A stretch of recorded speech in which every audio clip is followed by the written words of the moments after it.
My graduates from my school being Forbes, bag drop. Bag drop. A mic drop, bag drop. Bag drop.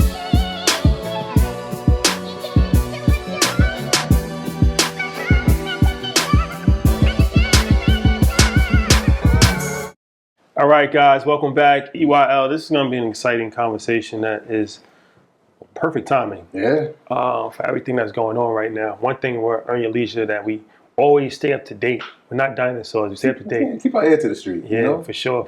So, we talk about real estate stocks, but there's a bunch of different ways to invest. And this is something that we really haven't spoken about yet. So we're going to talk about a few different things that's extremely interesting. NFTs, talk of the town. Of course. Trading cards. We interviewed Gary Vee, shout out to him.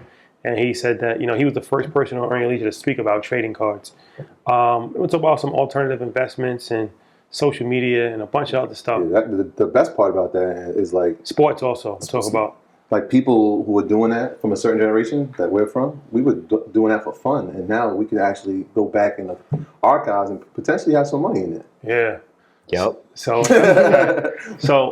our esteemed guest today, Buster Share. Youngest in charge. Yeah, 20 years old, crazy. Very, very successful, smart young man. So he's the founder of Hoopsnation. If you're a basketball fan, you probably are familiar with the page. It has 1 million followers on Instagram. And if you're a player, you're lucky if you own the page. Yeah, that's a fact. He's or unlucky if it was a blooper. He's also the voice commentator of the Crew League. Shout out to Revolt, shout out to Diddy, shout out to everybody there. He's the founder of Card Nation, which is another Instagram page dedicated to sports collecting cards. So he's an expert in the card game. Card, C-A-R-D, not card game. Card game. He's also an expert in NFTs and alternative investments. So he doesn't want to use the word expert. He's the man. We're just going to call him the man from now on. Why you say you felt comfortable with expert? Expert's good? I'm cool. Oh, yeah, he's expert. Yeah. We'll take it. I appreciate it. I'm an enthusiast. Yeah. There we go. He has a podcast called The Buster Show. And yeah, he's just a really cool guy. So I'm excited to have this conversation. Thank you for joining us. Appreciate it. Thank you for having me. Yeah, for sure. So let's jump right into it, right? Yeah.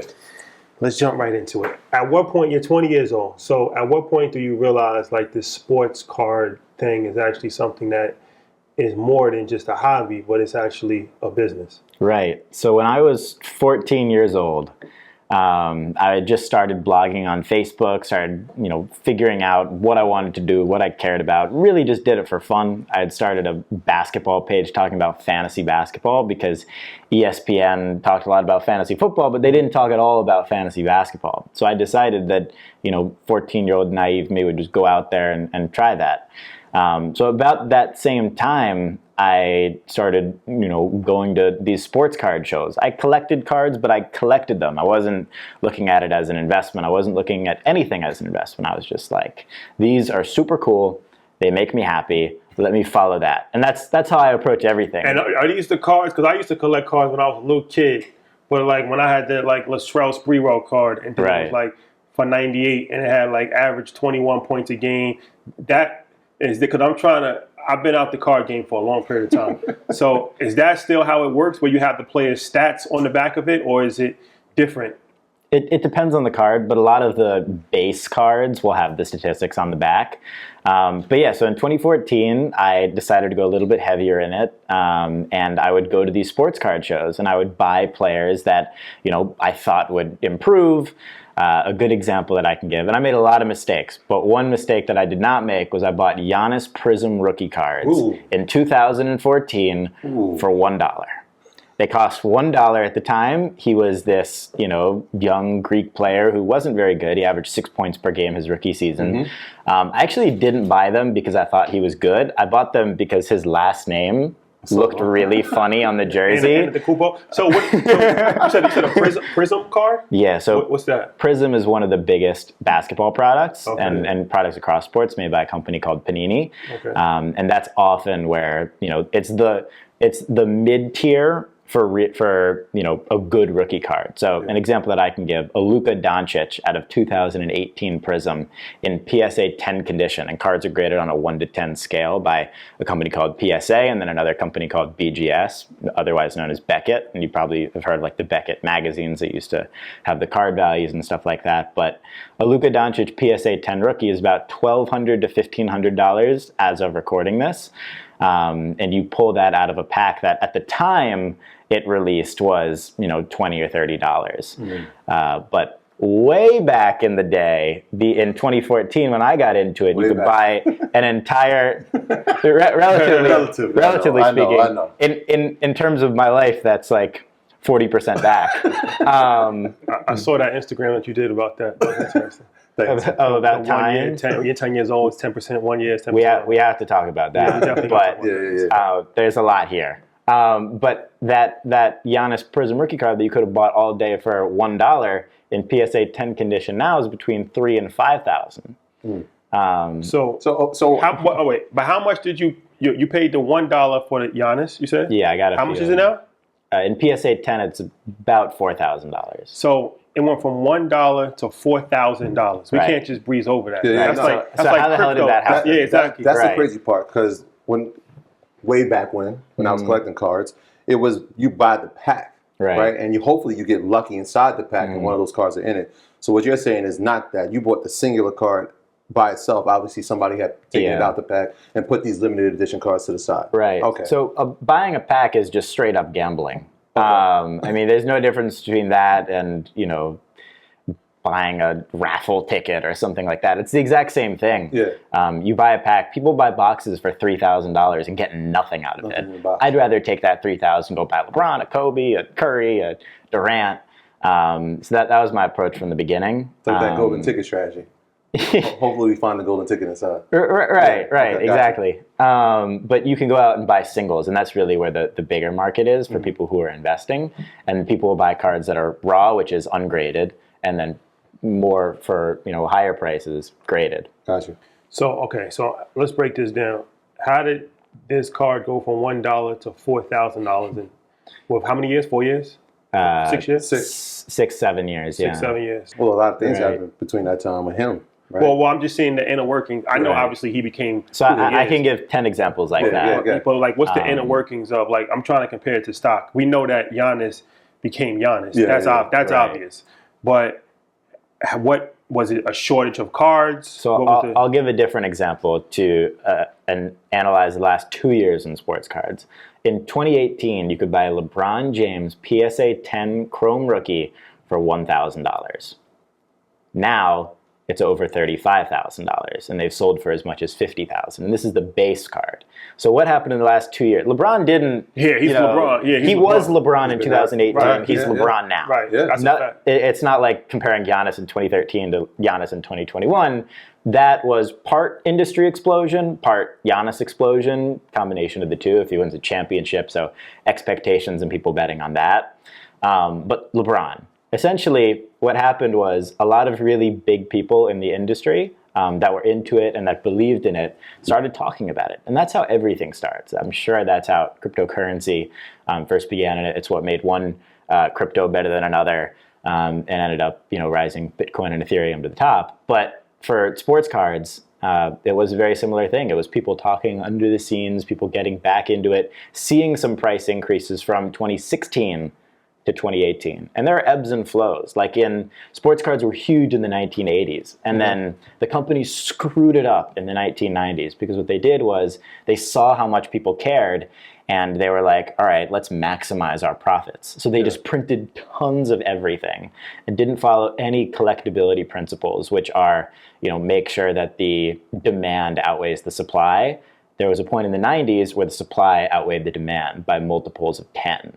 And that's why there are 90,000 graded Ken Griffey Jr. rookies. That's crazy. The Ken Griffey Jr. I have that card. Right. Everybody and their mom has that card. And that's why it's not, flooded the streets with that. Yeah, we just said, I said that on the episode. Like, I have that card. I'm serious. Oh, that's crazy. So what happened was the cards went down in value from then. Yeah. And then in 2010, 2011, 2012, a company called Panini got the NBA license from Topps and Upper Deck. Yeah. And they started putting out things that followed in line with collectability principles. So there were only a couple thousand high-quality Giannis rookies. There's only one flawless one-of-one rookie patch auto logo man, which is where they take literally the logo off the jersey, put it on a card, he signed it, there was one of it. That sold for $1.9 million. The Giannis? The Giannis. Yeah. The reason that sold for $1.9 million is because there's only one of them. Yeah. As opposed to the Ken Griffey Jr., which can sell for a decent amount still just because of his popularity, but the overproduction limited its growth. So that's how we get the Luka Doncic selling for $4.6 million. Exactly. They took a piece of the uniform, put it on a card, had him sign it, and now it's worth more than any Jordan rookie card. 4.6 million. Yeah. And we'll get into sort of the population reports and that side of things, but the reason that the LeBron went from 1,000 to 35,000 is just because of increase in demand and all of those having really limited supply. Limited supply and demand increasing is really what happened. And then, people starting to see, oh, this is a place where if I know my stuff about sports, I can make a lot of money. And the reason that I think sports cards are going to go even bigger is because look at sports cards versus sports gambling, right? You can bet on LeBron to win the NBA Finals this year. You can maybe you double your money. I don't know what the Vegas odds are. Or you can buy a LeBron Chrome rookie. No matter whether he wins or loses, you own that card. You're not walking away with nothing. And you can buy a couple different ones. Say you want to bet $1,000. You don't need to buy the $30,000 Chrome. There are other LeBron rookies that are $1,000 that can also still go up in value. Maybe 2 years ago were $50 or $100. So the reason I think sports cards are going to continue to grow so much is people are going to realize that, hey, I might be better off buying this sports card of the player because it is an alternative bet where I retain the asset at the end of the day, win or lose, and it can still go up, win or lose. Sports gambling, you can walk away with nothing. So which approach do you think is better? Trying to find, like you said, the knowledge of sports could be very key in making a lucrative amount. Is it trying to find the next guy or putting some money in with the established guy, right? LeBron obviously is established, but do we have to say, you know what, Zion's going to be the next guy, right? Let's put money on him and watch his stock grow. Is that the best strategy? So like anything, prospecting it has higher returns. If you thought that, LeBron, or not LeBron, let me use a better example. If you thought that Giannis was going to be the man in 2013 and you put $100,000 on Giannis, you have tens of millions of dollars now. But the majority of Giannis's 15th draft picks, apart from Kawhi Leonard, did not make it. Right. People put tens of thousands into Anthony Bennett. Anthony Bennett is not Giannis Antetokounmpo. I'm sorry. Number one pick. Number one pick. There are so many guys like that where people lost everything. So that disclosure is super important. But on the backside of that, it's fun to try and to play with it, but a card can lose 50% of its value overnight if the player gets injured. It's just the reality of it. So you're better off, you're safer betting on Michael Jordan and LeBron and, Kobe, guys whose careers are so established that it's just nonsensical to even talk about. So let me ask you this. All right, limited quantity equals greater demand, which will raise the price. Simple rule of investing. But how do you know? Like, what is a limited quality? Like, what's a good amount where it's to say, okay, this is too much, this is great, or this is golden because it's not? Like, is there like 2,000, 5,000? Like, how do you use that benchmark? Right. So it really depends on the card. And again, back to the demand. There could be, look at a guy like Zion Williamson. There are 10 to 15,000 high-grade Zion Williamson Prism, the product that we talked about earlier, rookie cards out there. And they're still selling for a decent amount because that demand is so high. But there could be a low quantity of another guy of, like, let's say, Andrew Wiggins, another guy who is expected to be amazing. And he's not bad at all. He's an incredible scorer, and his cards are actually worth something again. But, not the expectation of Andrew Wiggins going forward is not the same expectation of Zion. So it really is like an entirely different market for every player. So there are no numbers that can be applied to everybody. But let's say, a Kevin Durant rookie, you want something with a population report that's relatively low, maybe in the low thousands for a nice card. So a population report, what's that? So a population report is your cards are graded on a 1 to 10 scale, and if you go on PSA's site, the company that grades them, they have the number of how many there are of each grade publicly, and that's the population. They also grade the report. condition of the card too, right? That's it. Yeah. It can't have any creases in it or any folds, and that's when it's mint 10. Yeah, exactly. Okay. Perfect condition. So how should you keep your card, like in those like big, not glass, but like Acrylic. plastic thing, like it's like a thing? Yeah, so the safest way to keep your cards is in a top loader. So if anybody looks it up, you'll see immediately what that is. A lot of the other cases, like binders, aren't the best for keeping your cards in good condition. It's no. That's old school. I used to have binders. I Right. used to have binders for cards when I was a kid. That's a fact. I used to have that. So funny enough, the reason that a lot of those older cards are so valuable in great condition is because everybody stored them in binders and they're not in perfect condition. So it's really hard.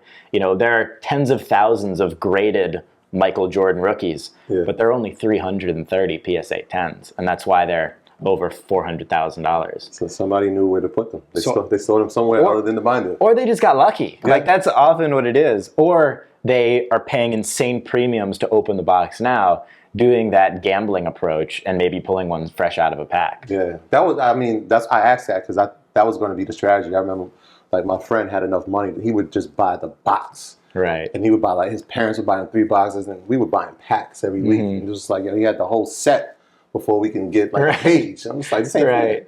So it's good to know. Back in the day, it probably made sense because every card pulled out of those has appreciated so much to make financial sense in retrospect. But now it's just straight up gambling, and you're probably going to lose. So I made my first investment a couple weeks ago. Shout out to Neo. I showed you the Mike Trout 95 card. I think it was 95 because that's like the look of it. Right. It looked like it was 95. Mike Trout was not a pro baseball player in 95. Yeah. It was just called the 95 card. But you said that I'll be good with that, right? Yeah. So why'd you say that? So that's Project 70. It's a series that Topps put out where they have a bunch of different artists making cards of popular players who also previous famous looks of cards. So they did Project 2020 last year with a bunch of artists, and those appreciated pretty significantly. So yeah. Like how? Like what's how much? Like on average, percent wise? So if you look at the last year graph of Topps 2020, and right when they dropped, they had a crazy uptick. Some of them went up 5, 10, 20x. Then they've come down since, but are still worth double what a lot of people paid for them then. Is there like a website where you can track like the card, like StockX? You can look at the sneakers. Obviously, if you crypto, there's a bunch of different websites. Stock, you can like look to see what the stock is doing if it's up and down for the day. Is it the same for trading cards? What's going on, y'all? Goat Fuel has completely revolutionized the energy drink market. It's formulated with clean, natural ingredients and is the only energy drink to use cordyceps mushrooms. Cordyceps help your body use oxygen more efficiently and have been used in Chinese medicine for thousands of years. Not only that, it's been known to help boost the immune system and reduce inflammation. So if you're looking for an energy drink that matches your style and represents your hustle, drink Goat Fuel. It only makes sense. Click the link below and use our promo code EYL20 to get 20% off. From one goat to the next. Cheers, family. eBay.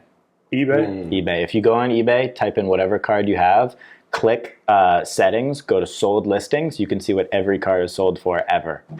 And it goes up and down intraday, like stocks? Yeah. So, and a lot of it, there are other parts of it to be aware of. So let's say, there are people out there whom I don't necessarily approve of, whom, let's say there are 50 of a card and one person owns 20 of them. Most people go by recently sold listings. So if you like, I was at a big Dallas sports card show a couple weeks back, and the way that people decide what to pay for cards is by going to eBay and looking at what sold listings were. It's called a comp, so what you're comparing it to. What some people will do if they have 20 out of 50 of a card is they'll sell one and bid it up themselves so it looks like it's worth more. Because you're dealing with such limited quantities of something, it's much easier to manipulate. So that's something to be super cognizant of if you're spending a lot on a given card. So if I'm investing in cards, which company has the highest return? Is it Topps? Like, what are like the top 3 or 4? So it all depends on the sport. License is the number one thing. So Panini has the license for basketball and football. Okay. Topps has the license for baseball. Right. Upper Deck has the license for hockey. That's how you want to determine what sport you're investing in where. A lot of them, like Panini puts out baseball, but don't buy baseball from Panini. Some other companies put out basketball, but don't buy it if it's not Panini because they have the NBA license. It means they can put the players in the jerseys that they play for. Okay, got it. And you should, where should you buy that? Just from these websites? Should you ever buy it from third parties, or? Yeah, so the safest way to buy cards is buying graded cards from high-rated sellers on eBay. That's I would say the safest way, or going to an actual card show and seeing the card physically, or the website, right? Yeah, I mean, or people have like the Topps. They have a website. Yeah, if you want to buy like a pack or box of cards, that's that. But if you're looking at it from an investment perspective, I would do a ton of research. I wouldn't spend $1 before you do weeks and weeks and weeks of due diligence. And that can be everything from watching interviews with collectors to watching people open boxes on YouTube, the same way that, they're, box breaks, like people open boxes of like tech products, right? Yeah. It's the same for sports cards. And by watching those and seeing what's pulled and seeing people talk about the values, you can learn a lot. Watch card investment shows. I have one. So, things like that are good ways to get educated before spending $1. So is it always the potential of the player that will dictate if it's going to be, because like sometimes it's an anomaly where it's like, I've heard in the past, like where the player might not necessarily be the greatest player, but it's just something about that player. Like, you know what I mean? Like maybe like I don't know if you have an example, but like in my brain, I'm thinking like somebody like Spud Webb. He wasn't the greatest of all time. I don't know how valuable his card is, but he's one of these people that have just lived in, he's a cultural, even Bo Jackson. That's probably a better example. Bo Jackson is he even in the Hall of Fame? No. He's not a great, No. I'm saying as far as if you look at his NFL career. Shortened because of injury. Well, it is what it is. Yeah. He's not a great NFL player, but the legend of Bo Jackson is much bigger than his actual athletic accomplishments as a professional. Right. So in my brain, his card would still be valuable, even though somebody like Thurman Thomas, a way better career, but Thurman Thomas is not held in the same regard as Bo Jackson. At the end of the day, you're betting on the person, not the player. Yeah. That's why Dave Portnoy cards from 2014, Allen and Ginter, are hundreds of dollars, sometimes thousands. It's why Joe Rogan, who has a card from when he was being a UFC broadcaster in 2009, I've paid over $1,000 for a Joe Rogan rookie card because he has a rookie card as an announcer. Yes. Wow. Yeah. People only realized that a few months back, and they went. So who makes those cards? So that was Topps. If you're not an athlete, you have to do a deal with Topps. No, it's UFC. So he was the UFC announcer. So like UFC's cards. If Earn Your Leisure wants to have an Earn Your Leisure rookie card, right, for our debut podcast, like who do we talk to about that? Yeah, so I'll answer this a couple of ways. Usually it's leagues that create partnerships. So like you mentioned, the UFC, they got a partnership with Topps and they produced that set. If you want to do it, you could do it independently, or you could do it with Topps or Panini or Upper Deck. The good thing about you guys is you guys own all your own IP, and you could just go directly to them and be like, hey, we want to do our own set, and then have it tagged on there. Each guest will be a card. That's a fact. That's a good idea. Well, let's talk about. All right, let's get into this. Jay-Z. Oh man, the man, the myth, the legend. Go. This guy just can't lose. So his player card sold for $100,000 recently, which you said was 100x rate of return. Just about, yeah. Talk about that. So funny story on that front. One sold for about $2,500. It was slightly worse, but this was a few months ago. That sold, caught the attention of some people. I know Jay personally has seen that sale and thought that it was funny, but didn't know what it was. And then, you know, with the increase in alternative celebrity cards, so everything from Bill Gates cards from the 1990s to Dave Portnoy to Joe Rogan to, you know, Oprah. You got everybody's cards from like these random sets, usually not produced by major companies, but especially Just a some of the random older person ones. just makes it. Or a company that used to exist and doesn't exist anymore, and stuff like that have exploded. People realized that this Jay-Z card made by Topps, it's called a superfractor. It's the one of one. There are a few different one of ones, but this is one of the best one of ones. Was a card to have. And all you need for a card to become really, really valuable is a couple of rich people getting in a bidding war. And I think that that's what happened. And it sold for over $105,000, becoming the all-time record for a non-sports or Pokemon or Magic the Gathering card sold ever. How much was it when it originally came out? I mean, somebody pulled it out of a pack. So somebody got it out of a $10, $5 pack. It was a one of one inside of a pack, Yeah, and that was the only one in the world. correct. And they put it inside of a pack. Yeah, For it's $10? totally random.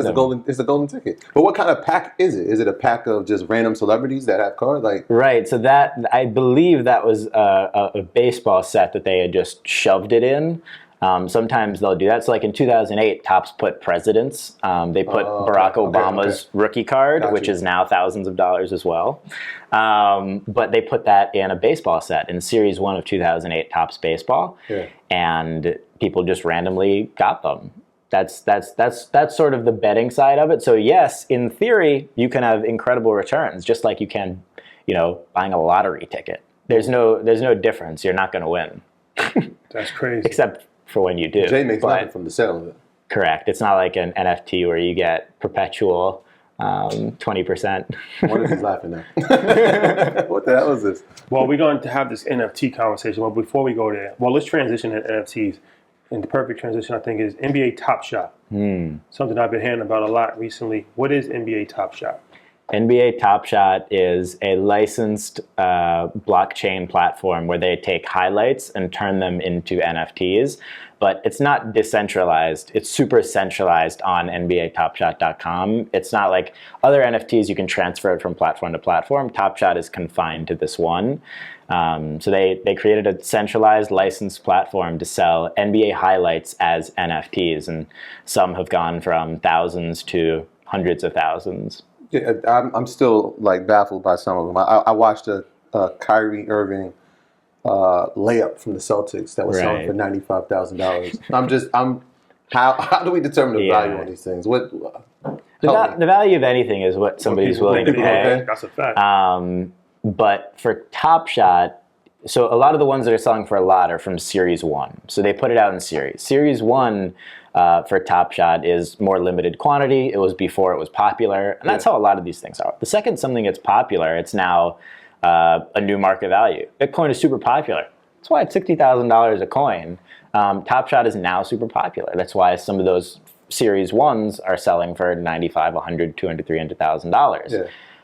Series 2 is less expensive. Series 3 will be less expensive than that. Series 4 less than that, unless the demand increases at the same proportional rate. And when they do by series, they're changing something specific inside of the NFT itself? So it's just the highlight. So Series 1 was last year's NBA season, but also the rookie NFT for a lot of these guys. And in all collectibles, rookie is king. You want the rookie of everything you buy. And that doesn't even matter, not even the player's status as a rookie. Just in collectibles. Collectible, it's a rookie collectible. So if you're buying art, you want the person's first thing, or you want the best, or you know, in Pokemon, you want the first edition. In Magic Gathering, you want the first edition. Right. Yu-Gi-Oh is the same. When you're buying like toys, like stuffed animals, Beanie Baby, whatever, you want the first thing. Yeah. So let me ask you this. All right. So let's get into this conversation because people don't fully understand it. Like the LeBron James dunk, right? Right. I think it sold for, how much did it sell for? Which dunk? It's one of the best. Couple $100,000. $200,000. A couple of my buddies bought those. Oh yeah? Yeah. You got some rich friends. Got a lot of good friends. So I want to paint this visual picture for people that might not fully understand what's going on here. So this is the world of sports collectibles and NFTs colliding. We're gonna have a conversation about NFTs, but LeBron James, he's going up and he's done. It's like a highlight that you can see on SportsCenter, YouTube, Instagram, whatever. So a lot of people don't fully understand it because it's like, okay, why would I pay for something that I could already see on YouTube for free? Right. But correct me if I'm wrong. And my understanding of it is like, now you own it. And it's no different from the Mona Lisa, where, yeah, you can see the Mona Lisa on YouTube. You can see the Mona Lisa on Google Images, but you don't own the Mona Lisa. The Louvre in Paris does. If you want to see the real, authentic Mona Lisa, you have to go to Paris. So now that highlight is all over. It can be seen all over, but you own the highlight. Is this correct? You're paying for the rights to sell it. So you own the highlight. Yeah. So even though other people can see it for free, You don't own the IP. Like if it's The NBA owns it? The NBA owns it. Okay. The NBA gives up no intellectual property to Top Shot. The only thing that you're paying for is a legal way to be able to sell said highlight, sell the blockchain of said highlight. So, if somebody wants to use that clip in a movie or in a commercial, you're not getting paid dividends by the NBA. Right. But similar to the Mona Lisa, the person who owns the Mona Lisa or the museum that owns the Mona Lisa has the ability to sell it, has the ability to do other things with it. The same is true with a Top Shot. So yes, I've watched that LeBron dunk tons of times, but I don't have the ability to sell it because I don't own that Top Shot. How does that work with the NBA since they own the intellectual property for it? When I take a highlight and now try to sell it, could this be a lawsuit down the road? So there's definitely not going to be a lawsuit because it's licensed. Okay. So they paid the NBA to be able to do this. Okay. But I do think it will be a very interesting situation when their licensing agreement comes to an end because it has grown so much faster than they thought it was going to from the NBA's standpoint. It is, they've done like 300 million year to date. These numbers are ridiculous. so you own it, but you really don't own it because the NBA still owns the highlight. Right. Okay. But you own the digital collectible of that highlight. So you own, where is this digital? Is this digital? Is it a hologram? So let me explain it this way. Let's say you buy that Mike Trout card. You don't own the photo of the Mike Trout card, but you own the Mike Trout card. Yeah. Okay, I got it. So the NFT of that LeBron James dunk, is this, how am I seeing this? Is it like inside of a cube that's like a hologram? That rotates it here. Yeah, That was happening? The cool thing about NFTs are they go with you wherever you go. So I have too many sports cards to be able to handle, as do all sports card collectors. So I can't physically have them with me at all times. I wish I could have brought them all here, but I can't. But my NFT collection comes with me wherever I go. It's in my phone. It's on my computer. It's on anybody else's phone if I log in. So, all right, but how though? Yeah. How? Is it like a website? Is it a USB cord? Where is that? Like, is it an app? How do you access your NFT collection? EYL University is the biggest online platform for education, but it's much, much more. It's actually a community. Our private Facebook group has over 8,000 members and 20 infinity groups. The students teach themselves just as much as the professors do. We have weekly webinars. We have over 100 past webinars. You get access to MG, the Mortgage Guy's Real Estate Blueprint. You get access to monthly financial planning calls with yours truly. You get access to our monthly group chat investment calls and much more. So go to EYLUniversity.com right now and take advantage of our limited offer, blowout sale, 65% off of the annual membership. EYLUniversity.com right now.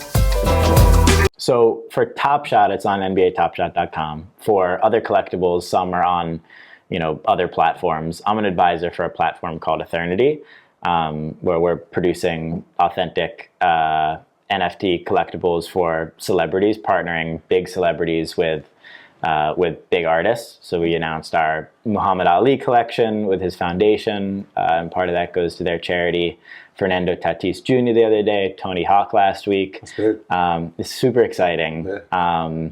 And that's all on the Eternity platform. Whereas you have other platforms where different things can live on, and you can transfer them from one platform to another if they're decentralized. That's the key differentiator between NFT platforms. Top Shot is centralized. So you can't transfer the Top Shot Correct. from one place, take it off to another place. Correct. So what? All right, let's get into this. What is an NFT? In like a third grade explanation, because I think most people they've heard of it. They know people are making a bunch of money, but they still don't fully understand what an NFT is. Right. So I'll preface this with everything is super new. If you had asked most of the experts, and that's why I say, like, I don't like being called an expert because I didn't know what an NFT was a year ago. So how could I possibly be an expert now, right? So if you ask most people who are the biggest in the space what an NFT was 2 years ago, they wouldn't have an answer. So it's totally understandable as a preface that people don't know what it is, because most people didn't. An NFT is an acronym for non-fungible token. And all that means, in short, is it's the ability to sell a digital collectible. That's really what it is. There are all of these different platforms that sell, whether it be a photo or video or art, that is only available in this digital form, unless it has a corresponding physical aspect. But most only have this digital form, and you buy it. You are the either sole owner of it, or if there's a set quantity, you are one of that many owners of it, and then you have the ability to resell that. Let's say I drew something on this table here, took a photo of it, then we destroyed the table so there's no physical, component of it, and then I made that an NFT, and somebody could go out and buy the NFT of my drawing on this table, and then they would own that. I wouldn't own it, they would. And the cool thing about NFTs from an artist standpoint is you get 20% royalty or 10% royalty, whatever you set it as in advance. So it's different from any card or any physical asset, whereas Banksy can sell a work of art for $1 million, but that's the last $1 million he sees, $500,000 after taxes. Whereas somebody could sell an NFT today for $1 million, he could sell that same artwork for $1 million, and then it gets sold for $2 million, but he gets $400,000 of that because he had a 20% royalty on it. Mm-hmm. And it's tracked all within blockchain, and it's passive because you're not doing anything. So can we go back for 2 seconds? Yeah. Because when you said that centralized, like Top Shot, if you had your card collection, are some of those NFTs also on the Ethereum network? So I'm thinking, like, if I have an NFT and I'm putting it on the Ethereum network, now can that live inside my Ethereum wallet?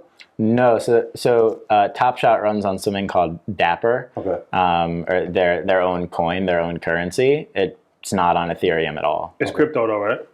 It's their own token. So you have to buy NFTs with cryptocurrency, correct? Most platforms. Some platforms allow you to pay via credit card to turn that into crypto, but most of the end-to-end exchanges run on crypto. If I have a Visa or MasterCard, it does a conversion, or do I have to transfer it to whatever the token of choice is? It all depends on the platform, okay, gotcha. But most require you to just have the Ethereum or the ability to turn it into their own currency. Got it. So Ethereum is a coin of choice for NFTs, right? Yeah, it really has shaped out that way. The utility of Ethereum beats the utility of Bitcoin, right, and Litecoin or whatever, Dogecoin, it beats the utility for a lot of those other tokens. So that has been, and although I will say, Ethereum, it's worth knowing that it is an inflationary token, whereas Bitcoin is not. There are more Ethereum produced to match the natural inflation, mm-hmm, whereas Bitcoin is a set quantity. So all those same things, again, apply back over to sports cards and collectibles. You want to know the quantity. You want to know how many are out there. Yeah, that was one of the things we were studying, was the circulating supply, mm-hmm, of the coin, right? Because we know if there's going to be a limited, I think it was like 19 or 18.2 million right, Bitcoin, then at some point there will be no more that are going to be produced. And so when we saw Ethereum, before we even understood, like, okay, that's why they have to keep making coins, it was like, all right, well, what can the value be? Well, the functionality will be determined on how many people build on it. Yeah, so it's just being aware of that. Yeah. There's so many things underneath it, like Chainlink. There are so many incredible things underneath Ethereum, and so many cool platforms built on it that have, thousands of daily exchanges. It's really incredible, and Ethereum 2.0 hasn't even launched yet. It's like, transparently also, I'm invested in Ethereum, so obviously I believe in it, but it does have a lot of utility. Yeah, I mean, all of this stuff is stuff that, is changing the world, and it's all kind of combining together. I just put more, I was always invested in Ethereum. I invested more money in Ethereum a couple weeks ago. I bought my first trading card as an Let's go. Dude, you're on fire. I know, right? Now I just need the NFT. But I feel like as NFTs go up, Ethereum is going to go up as well. It's kind of tied to each other. For a moment, and in some ways, I look at Ethereum as the ETF for NFTs, from the sense of there's nothing more broad that you can get unless you're investing in a platform that does it, or an individual, something like that. That's a good comparison. The ETF for NFTs, meaning it's a safe way to kind of indirectly invest in NFTs because they're kind of loosely tied to each other. Right, very loosely, because NFTs right now are a very, very small percentage of what Ethereum's use cases are. Yeah. And most people are just holding their Ethereum, so a lot of it's not getting transacted anyways. But in a way, it is the most broad way to. Because that's my next question. Have some in. How do you invest in NFTs? That's a question people ask all the time. So you can go to individual platforms like Eternity or all these other platforms. Eternity? Yeah. Eternity. What is it? Eternity. That's like, so you can just buy anything, art, anything like. So on Eternity, once the platform's fully launched, there have been a few drops, but it's individual artists and celebrities. So on Eternity, there are a couple different types of platforms. There are platforms that allow anybody to post anything. That's an example of that is a platform called OpenSea. OpenSea? OpenSea, SEA. Like C? Yeah, SEA. Oh, okay. Like like the body of water. OpenSea. Okay, gotcha. And anybody can upload anything on there. There's a bunch of crap. Like, it is not good. You will lose your money. You'll only buy things that or buy things of things where it's blatantly obvious that there will be lots of demand. Then there are other platforms like Eternity, the one that I'm an advisor for, where it's only celebrities. So every NFT drop on that platform is associated to somebody like Muhammad Ali or Tony Hawk or Fernando Tatis or other big celebrities in the future, right? So that it's somebody. Yeah. So this is when social equity now plays a huge part, because so big. The more you have social equity, you can go onto this platform, and now it becomes a rare thing. It separates you from the rest. Simultaneously, I will say that where a lot of people are missing the mark is by either valuing things too high, not properly quantifying for what the demand is going to be, because trust is the number one thing in everything, right? Whether it be from business to personal relationships, whatever. Trust is everything. And especially between a celebrity and their fans, or an influencer and their fans, or a person and the people that follow them. And where a lot of people are missing the mark on NFTs is they value things so high, people invest because they're really excited about this opportunity, and then it goes down in value because they misproperly estimated what the demand would be.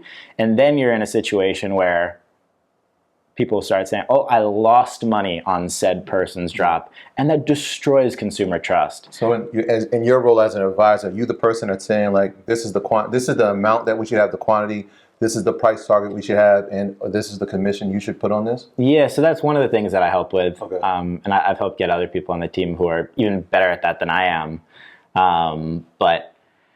But yeah, that's a super important component of it, because if you put something out, you should always put something out for significantly less than what the demand is going to be, right? Because then that's the room of appreciation. You want everybody to make money when you do anything.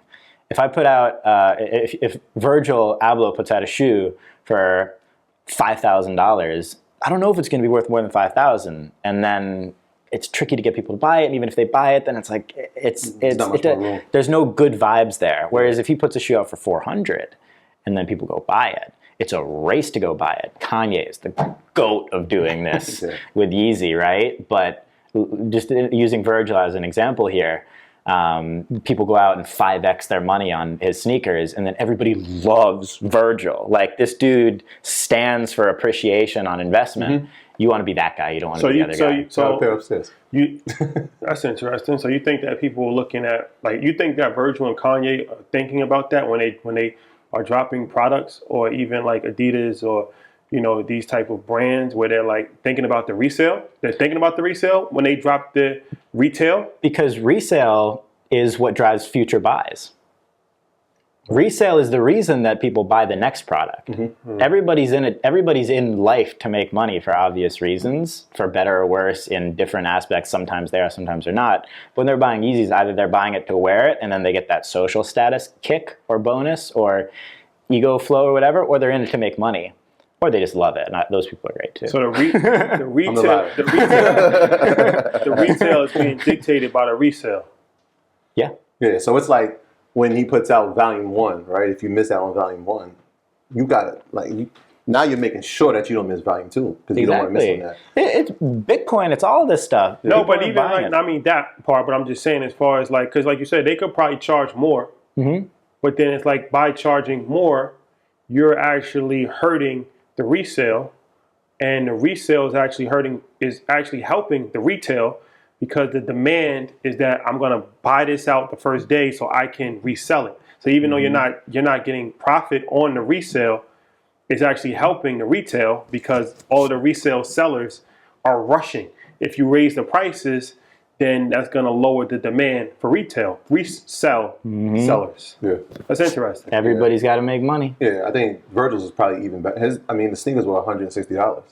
Right now they're $5,000 a pair. Doesn't that establish so much trust with you? And he doesn't. His thing was like that. The 10 drop, that's never happening again. Whereas Yeezy, his goal from the start was everybody who ever wants a pair of Yeezys will have a pair of Yeezys. Right. It hasn't happened yet, but he's working toward it. But simultaneously, the stuff, like the very early stuff, like the Nike Yeezy, is so valuable because of the limited quantity. Exactly. The early Adidas Yeezy is so valuable because it wasn't yet made for everybody. Right. And for Kanye, obviously, he's at a different point where I think his goals have shifted, particularly with his Gap partnership and other things. And only Kanye could speak for this himself, but... We're going to talk to him, don't worry. Yeah. We'll ask him. Please. That's actually pretty dope. Okay, so at what point do you see all of this colliding? We spoke to Gary Vee about this with the world of, because this is how I envision NFTs, where it's like an NFT art. You know, I can actually, instead of buying artwork, I can go on a website, see a dope artist that I like, buy their painting, have a hologram of it in my house, where now it's like I can move it to different rooms, and now I'm actually living that art, and I can take that art anywhere, and now it's like virtual reality. I buy it with cryptocurrency, so it's cryptocurrency and it's NFT all blended together. And moving even forward in my brain, like I buy the LeBron James dunking over Jason Terry, right? I buy that. So I buy it with crypto. It's an NFT, but now I actually can play it as a virtual moment, like a little thing that sits here on a table, and I can just watch LeBron James dunking and just running back and just stop it. Am I going too far with this in my brain, or is this no, not at direction? all? I think they're like everything you're thinking about is 100% right times 1,000, right? Because once widespread adaptation of virtual reality and things like products like Oculus are made accessible by everybody, you're no longer living in the real world. So which is more important? I think there's a place for both. Obviously, I believe in NFTs. I also believe equally in sports cards and historical artifacts and things like that. You know, an example of that, I recently bought an Abraham Lincoln signed document from 1865 where he was appointing the then Postmaster General. How much you pay for it? $15,000, which I think is a steal because it was also graded a PSA 10. Where does something like that go and sell at? Like, is that like at an auction, or where you find it? Yeah, so usually just private collectors. Okay. It'll be private deals, but you'll find some of them in auction. Auctions can be tricky though because sometimes they're unauthenticated, so you really have to know what you're doing. The best thing is always buying things in a PSA slab because it's previously authenticated. But to answer your question, I think that the farther and farther we get down the road of spending more time in digital, spending more time in virtual reality, like we think our screen times are high now. I think it's just the beginning. What's Oculus? Oculus is Facebook's virtual reality product. Yeah. It's a headset that you put on and you're in virtual. That's how I actually shop eBay. I look at eBay in VR. Yeah, I do a few things in VR, but I think when you're in that sort of a landscape, widespread for a lot of people, and you're able to go to your friend's house virtually and look at all of their collectibles. And some platforms like that exist now, like one's called VV, I believe, where you have things where you can do that now. But that, as well as companies like Infinite Objects, where they're making screens that you can buy now and have in your house and display all of your NFTs on a loop. Like in your studio, I don't know if they've seen it, people have probably seen it on your social, but you have a ton of album covers, right? Imagine if each one was a screen that rotated every album ever. The middle piece, yeah. Yeah.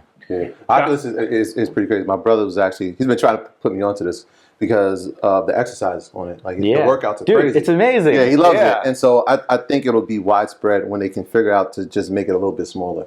Yeah. Right now it's like this big thing on your face and you kind of lose. Totally. And cheaper too, because it's expensive. Exactly. And so I think definitely in the future, because that virtual world is something that we haven't touched. How I envision, I have a very creative brain. I go too far sometimes, but how I envision it is no glasses at all. It's actually contact lenses. Right, that's small. Pop into contact, and that's it. And you just go to Paris. You know, like that was my Minority Report with Tom Cruise. It was like he had the little lens, and it was like it became the computer, and everything was in front of him. Seems inevitable, right? Yeah, it was like it was foretelling the future. Yeah, you know, I'm young, right? But even in the last 10, 15 years, look at how far things have progressed. Like the iPhone didn't exist 15 years ago. Yeah. Like that's a crazy thing to wrap a head around. If you're watching this, imagine for us.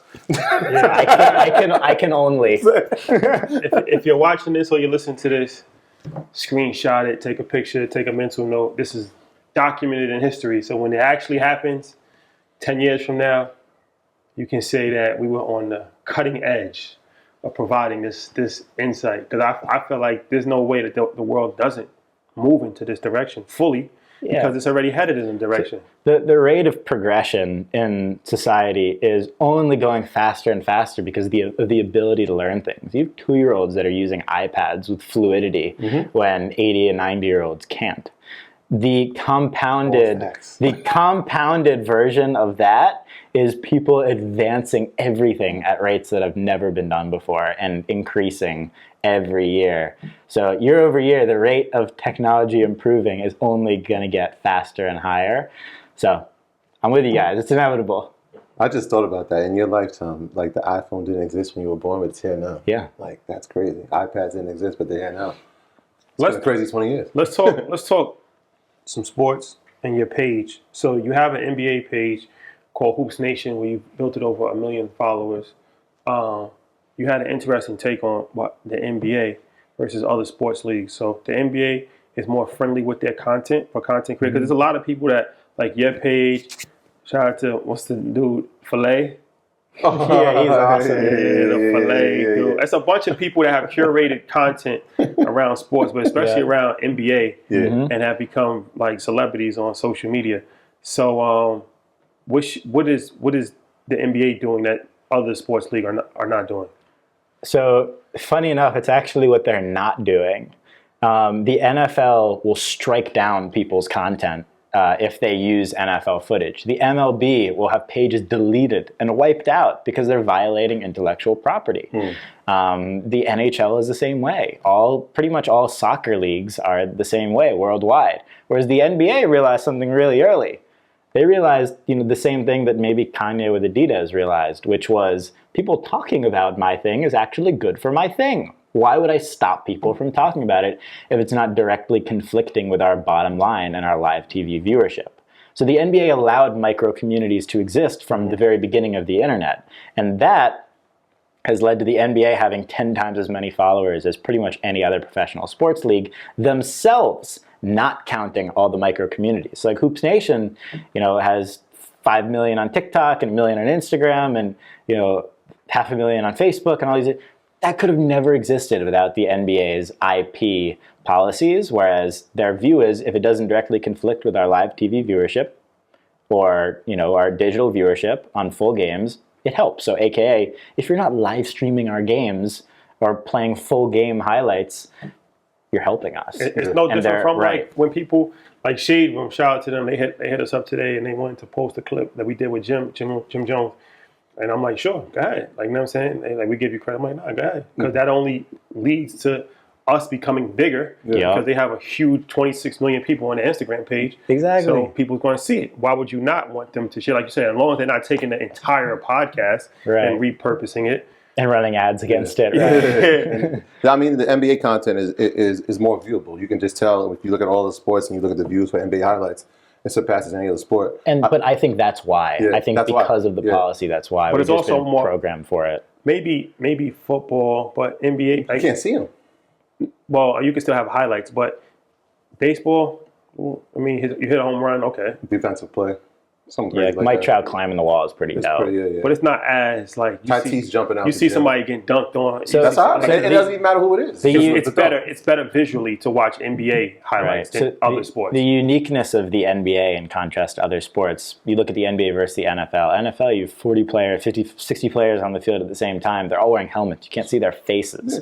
MLB, they're wearing hats and there are 12 players, 13 players on the field at the same time. Hockey is you don't even know if a person's there. It could be a robot on the ice. Yeah, I have no clue. I can't name one person in the league. Whereas with the NBA, you have 5 guys on a team. 10 guys on a court at the same time. You see their faces. You see LeBron's face. That's why NBA players are so much more famous than any other athletes. Soccer is actually similar. And the reason that soccer is so big is just because the amount of viewers is crazy, even though they're smaller on the field, but you get more close-ups and they're not wearing a mask or a hat or anything, so you can see their faces. The facial recognition of NBA players is unparalleled to other sports leagues. That's why there are 20, 30 guys with 5, 10 million followers on Instagram as opposed to the NFL where it's Odell Beckham Jr., case closed. And you guys, and the important thing about what you guys can do is you can make a star. Right? Yeah. If that highlight, I'll give you a perfect example, right? Most people have no idea who Tyler Halliburton is. But if they watch the highlight that he just dropped this guy on the floor, now I'm a fan because I got to see if he can do that again. Right. And so it makes it like a unique thing where it's like you didn't know him before, but now you do because you saw the highlight. In the NFL, for you to be big time, you have to be Tom Brady. You have to win 7 You have to be the greatest of all time. And even then, he has 1/7 the followers LeBron James does. That's true. And I feel like sports in general has their popularity as far as players has decreased drastically. Like when I was a kid growing up, 90s, even 2000s, like sports was everything. Like you really, now, not so much. Like NFL players don't mean anything. They don't mean anything to cultural relevance at all. Unless you say, Odell Beckham or Tom Brady. You're not important at all. Social media influencers are way more important than NFL players, and only a couple of NBA players really mean anything. Like a couple, like the All-Stars. That's it. The average NBA player is struggling to get into a club in South Beach. Well, that's a funny visual. Yeah. You can't get into a club yet. I can't. Well, he probably has more. You've heard about it though. I'm sure. I'm sure he has more social pull than a lot of NBA players. It definitely does. Not even a question. I mean, we've seen it with our platform. Like for sure. I guarantee more people recognize us than a lot of NBA players at this point in time. I say that to say, I'm going somewhere with this. It used to be a thing where people would say you are the sum of your friends that you hang out with. But I heard you say something that you are the sum of the Instagram pages that you follow. Yeah. Talk about that. So in a year like 2020 or 2021, where our screen times are higher than the time that we spend around our friends and family, which is just the reality, not to like sugarcoat anything. The time you spend, it is extremely important and impactful on you, no matter what you do, whether you're hanging out with friends in life or family, but for the phone's sake, it's so important what you see. You have to be consuming the right stuff. You have to be consuming stuff that helps you. You have to be consuming stuff that uplifts you, but not inorganically, not like cheesy or tacky, like stuff that is actually beneficial to you in your life. So that is why, in the same way that you are the sum in real life of those whom you are closest to, those whom you talk to the phone on the most, even those who you Snapchat, whatever, They're all adding to who you are as a person, and that changes and ebbs and flows the same way, like, you know, a body shape or something like that could when you work out, right? But for Instagram, it is so underrated how important is who you follow. Unfollow everybody that isn't good to you. Because it's negative energy and it's just... Don't need it. It compounds. Yeah. It compounds like crazy. You don't even notice it happening. Yeah. You see a story that bugs you, mute them forever. I'm serious. Yeah, one strike policy. I have a one strike policy on my feed. If I see something I don't like, gone. Yeah. You do dumb shit one time, you're done. Yeah. Gone. And it's not that I unfollow somebody. I'll just mute them. The mute on Instagram is the most underrated tool. Instagram mutes itself because it's like the algorithm. There's so many people that I follow, and I actually want to see their content, and I just never see it until I actually see them on my explore page randomly. And I'm like, oh, right. I need to follow this. Oh, I'm already following them. I haven't seen a post for 42 weeks. So one thing I'll say, when you follow somebody on Instagram, what they do is they immediately test to see if you're actually going to engage with that account. If you want to start liking. They put the post at the top of your feed originally. So if you really want to see somebody's content, go and like those posts immediately, because then they'll keep feeding it to you. Oh, okay. Can we talk about the importance of Hoopsnation? Because not only was it as a sports basketball outlet, but you have artists reaching out to you too. Yeah. So Meek Mill decided that, you know what, this is a basketball site, but it's an interesting reason why he calls on you. You want to talk about that? Yeah, so for a bunch of different labels, since I was like 16, well, I realized a couple of things. You know, I had this platform. All of my friends, because, you know, in any business, you're going to become friends with people who are doing similar things. So all of a sudden, I had this huge network of all the basketball pages. You know, and I realized that, hey, these rappers want to be NBA players, the NBA players want to be rappers. I am sort of a weird media intermediary here. Right. Why don't we put a lot of these songs over the tops of the stuff we're already posting? So I started reaching out to labels like Atlantic and Interscope. And it was a very easy, you know, symbiotic relationship from the beginning, where I could use my pages and all of my friends' pages. Everybody wins, and, you know, the artist stuff gets featured. So Meek's been somebody who I've done a campaign for through the label. Meek's not out here like personally handling his digital campaigns, but yeah, that's how. So you're putting the music to the highlight, and now because I'm watching the highlight, I hear the song. I need to know what song this is. Yeah, sometimes highlights, sometimes memes, sometimes like street videos that will get, you know, the permission and an IP for, and yeah. I've fallen victim to that a bunch of times. Like, what song is this? I gotta so Meek Mill reached out to you? Through the label. Okay. Have you ever spoken to him before? I haven't spoken to him personally. Okay. No. Okay. Well, you just used his music. They asked me to, yeah. For the championship album. Yeah. It's dope because, and like I said, it breaks records. Like that just happened. I think Swiss did a video, and he was dancing in the video. I'm like, what song is this? And then it was like Designer. So I go to Designer's page. Designer puts out a new song. I like this song. Well, let me download this song. They pay you for that, obviously. Yeah. So that's interesting because we talking to an influencer. Shout out to Talk to Pops. He has an Instagram page, and he was explaining to us how. Well, first he explained to us how that page got bought for $60 million. Mm-hmm. What's the page? Daquan and the network of pages underneath it. Yeah. That was crazy. By IMG, yeah. And he was saying that how the record labels are spending their budgets on social media influencer pages now, because like that's like, you know, the way to market. That's like the street team, where it's like, all right, this page has 1 million followers. Like, let's, you know, give this guy 20, 30,000, whatever the budget is, to promote the artist, as opposed to just doing the traditional route, which is kind of outdated. So all of that is kind of merging together. And now it's a new way that record labels are using to reach the masses through social media influencer pages.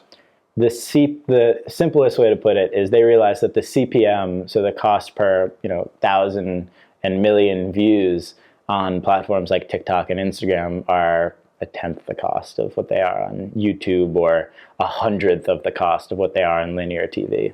And it just made too much sense. So how many pages do you have? Because at one point I read that you had up to 20 yourself. Yeah, so so essentially one of the things that I'm doing with the Hoopsnation brand is either from acquiring other brands in other niches. So like just acquired one called Ocean Nation. We have Travel Nation.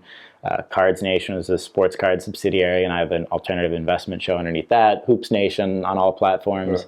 And eventually we'll get into like Beauty Nation and things like that. Taking over all nations. I mean, why not, right? Just franchise it. But yeah, so that's sort of how that is. How many people you have on your team? So on the Hoopsnation team, it's 5 people who manage all the digital. On the Buster show, it's like 5 or 6 people. Yeah, so that's that. And then depending on each project, I'll have individual people whom I trust who are doing that. And the reason I say that I trust is I really only do work with people who I've known for years and trust. Eli, who's here, is producer. Eli and I had known each other for like 2 years before we started working together. And I think that having that trust beforehand for anything is the secret. Eli picked our albums for today. Shout out to Eli. Shout out. Good choices. Good choices. Shout out to Dre. Shout out to Jay. So, okay. How does an influencer determine the price that they should be charging? If they're getting approached, if you have 1 million followers, you're getting approached by Columbia Records or whatever, how do you know? A lot of time I think influencers don't know how to fully gauge their worth. Is there a formula? Right. So more important than followers is engagement. Engagement is the number one thing that people who know what they're doing look at. So if you have 1 million followers and you have a 10% engagement, right, you're getting 100,000 likes per post. To put a ballpark number, I think you could charge, if you're a person, I think you could charge all the way up to like $50,000 or $100,000 for the post. But if you're a brand, it's like 1/10 of that. Why? You can just charge more for personal brands. Why? Because you're posting less, so like on Hoopsnation, there are 27,000 posts. On my personal account at Buster, there are 400 posts. I can post 30 times on a basketball account, but if you posted 50 times on your personal brand, people are like, what the hell, man? You post too much. And that's just a fact of the matter. So the space becomes rare. Your post space becomes rare. So you charge more. It's all digital real estate, right? The same way that people buy digital real estate in the form of NFTs on platforms like Decentraland. Me buying an Instagram post from somebody else is buying digital real estate on their page. So how much real estate is there? So it's really whatever you want to charge. There's no set formula for it. There's whatever no you set. think it's worth, and then it's up to the person to pay it or not, or negotiate. Totally, and obviously, like any negotiation, you always want to start a little bit higher and understand the market, understand what other people are getting paid for. Don't charge significantly less than what other people are because that undercuts the whole market. Just a lot of things. So what's your vision in taking the brand forward? Like what's your goal to expand in? I on a few different fronts. My personal goals are just to, gain more perspective and, key things like that I just put on a pedestal in terms of like my own life importance.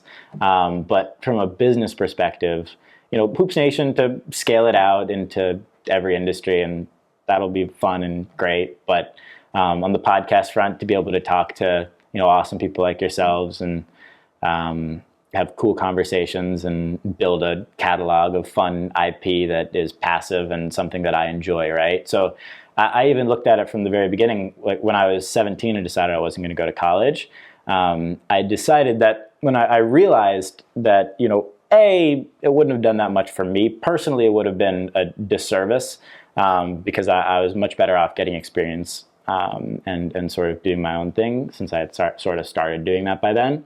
But B, that if there was anybody that I wanted to talk to or that was really accomplished in an industry, they weren't going to be teaching the class in college. They were going to be doing their thing in the real world.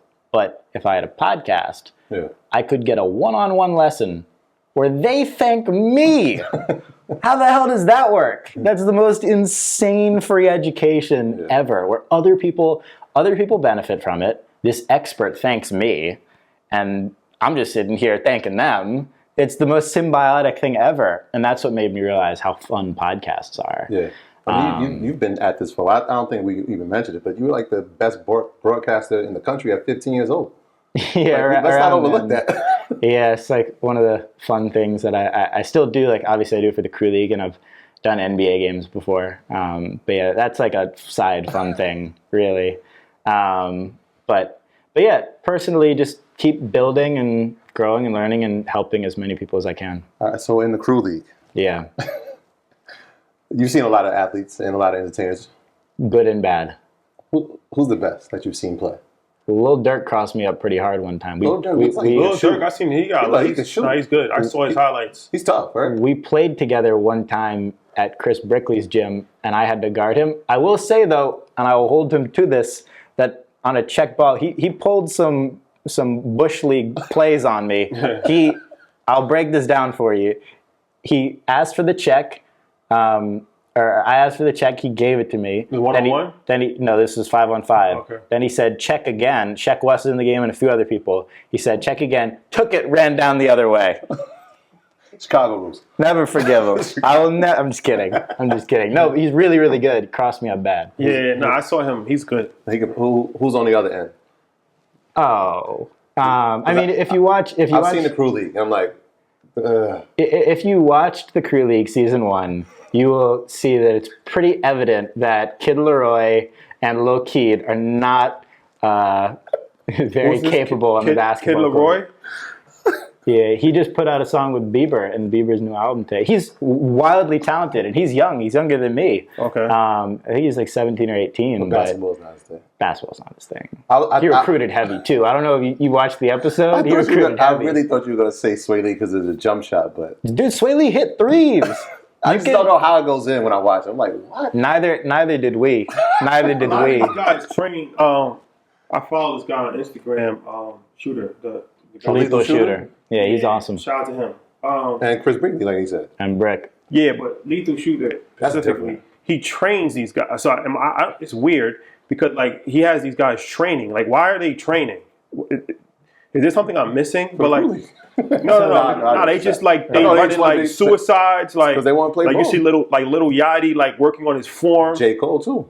No, all of these guys. Yeah. So it's like, Right. are they getting paid to do this? Well, I think they know that health is wealth. And you want to find whatever beneficial way that is to you, that's conducive to you So also it's having like- fun. it's like workout. So I think it's more on the workout side, but it's also social status and clout. Like you don't want to be the worst basketball playing rapper. Yeah. You want to be the best. You know who I saw the other day? I was Rowdy Rebel. Roddy Rebel. He was in Brickley's gym. Yeah, I seen him. Getting busy. I'm like, Yeah. Well, he's from What? He's from Brooklyn. Pop Smoke, rest in peace. He was pretty good too. yeah. I saw him play a little bit. Davies. Davies actually played- He was a ball player. He actually played D1 at Townsend. Yeah. So I'm assuming he's talented. He's really good. He's tall too. Yeah, he's like Yeah. 6'5", right? Yeah. What do you think about Lil Baby? And Oh, that was embarrassing. He's the worst. Shout out to Baby. That's my favorite rapper. By the way. That was embarrassing. What he did. Shout out to Lil Baby though. that wasn't in the Crew League, so I didn't see that. That in was person. crazy. No comment, I guess. That was crazy. Shout out to Shout out to Quavo too. Quavo's good. Quavo's good. I've seen him He's tough. play. He's I've seen him every play. time. He's an athlete though. Baseball, football, he does everything. Yeah, he's tough. He's tough. Jack Harlow's not bad either. Jack Harlow knows his role. He's big. I watched what he was doing. I'm like, I like it. He's not trying to score. He's gonna set the screen. That would be like me and Charlie playing 2-2.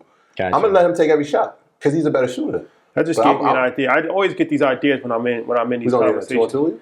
No, we have to do something with Dykeman, Oh, yeah. EYL, Summer League, weekend, 3-on-3 situation. You gonna play? Maybe. They asked me you to play an guys All-Star. got No, to. they asked me to play an All-Star game 2 years ago. Yeah? They was going to have like It's been a a while, bro. celebrity All-Star game. been a while. They asked me to play. I used to play D1. No way. Yeah. So they I asked tell you, anything. The only thing that can happen now is you get injured. You got a lifestyle to protect. Yeah, it's true. I think the EYL. I thought about wearing mouthpieces now. There's no risks to be had anymore. It's not worth it. You guys are on podcasts. You guys do like TV and stuff. Yeah. It's not worth that chip. That's WWE belt. Yeah. And bragging rights. Oh man, Buster, it's been a pleasure, bro. I appreciate it. This is a very enjoyable conversation for us. One last thing. You guys said you bought your first cards. I got each of you your second Oh, I cards. appreciate that. Oh, wow. I appreciate This is- I got the Abraham Lincoln joint. From Leonardo da Vinci. From What's this? Break this down. 1952. Can we see this? Check We this got out. this in here? Yeah, that's a fact. Check it out. So in 1952, Topps, it says it on the back for Yeah, I'm looking years at what it. it says. In 1952, Topps put out a set that had 130 of the most important people in the world. It had everybody from 9 presidents, including Lincoln, to the biggest, most famous artists like Da Vinci and Michelangelo and Rembrandt. So this is actually their Topps rookie card from 1952, so the same year as the mantle made by Topps. How much is this worth? So that and PSA 10 condition is thousands, but obviously that's ungraded, so it's less. But those are very cool cards that I think are also These will go on the mantle. underrated because I appreciate it. people don't even know they exist. Who'd you get? Leonardo da Vinci. I appreciate that. And the art style is the same as the 52 Topps baseball set, if you notice. So like, they look very similar. What condition would this be considered? So this is a little bit off-centered. See how there's more white on this side as opposed to the edge on this side. But that's not the collector's fault. That's just how it was made. But that's also how it's graded. Oh, okay. Yeah. But this is probably halfway. It's probably like a PSA 5 to 6. PSA 5? Yeah. So they're looking, when they grade, they're looking for imperfections. Got to. At all times. Yeah, it's Yeah, the yeah, yeah. differentiator. I'm going to find my holograms, man. I'm telling you. Before we leave, I Gotcha. want one last thing. So that 10-year, that life thing that you had broke down, let's talk about that. With the one, you get 10 years old, talk about that. What's the science behind that? Yeah, so sometimes I'll get caught in thoughts, and a thought that I had that I wrote down in a journal and then posted on LinkedIn, and it went a little viral there, was that the reason that time seems to move faster as you get older is because each year makes up a smaller and smaller percentage of your life. So the perspective is larger, whereas 365 days means less and less. So when you're 10, every year feels like it's so long because it's 10% of your entire life. Whereas when you're 100, it's just 1%. So the proportional scale of how fast that time is moving feels 10 times faster. So the older you get, the faster time moves for that reason. Makes a lot of sense. There you have it. You spent a quarter of your life doing this. There you have it, ladies. How can the people follow you out? Tell them all the information, website, podcast, Instagram, all of that. Yeah, you find me at Buster, but make sure to keep following these guys closely and turn on their post notifications and subscribe. But find me at Buster or the Buster Show podcast.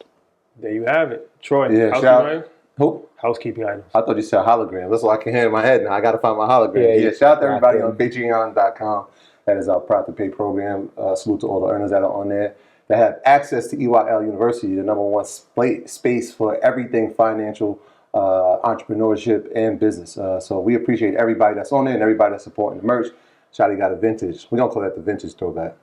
The tracksuit, man. It's not really a throwback. I mean, it has a feel of it. It has that dope boy feel. So shout out to everybody supporting the merch. Shout out to the merch team, Ben, Smitty out in Atlanta, and Mike. We appreciate everything that y'all do. And again, thank you for all the support. Yeah, thank you guys for rocking with us. We'll see you next week. Peace. Peace. My graduates from my school being Forbes, bag drop. Bag drop. A mic drop, bag drop. Bag drop.